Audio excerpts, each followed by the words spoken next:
неприємні новини для всіх нас. В результаті ракетних обстрілів п'ятиповерховий будинок у Василькові. За наявною наразі мені інформацією, є 2 загиблих і 3 постраждалих, яких вже доставили до лікарні. Прошу вас всіх, залишайтесь в укриттях, бережіть себе, зберігаємо спокій. Це страшне горе. У мене просто немає слів.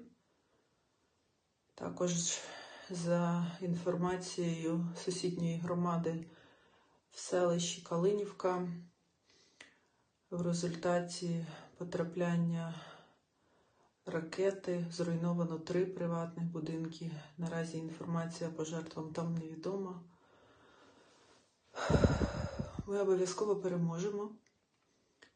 І все буде Україна. Борімося, поборемо.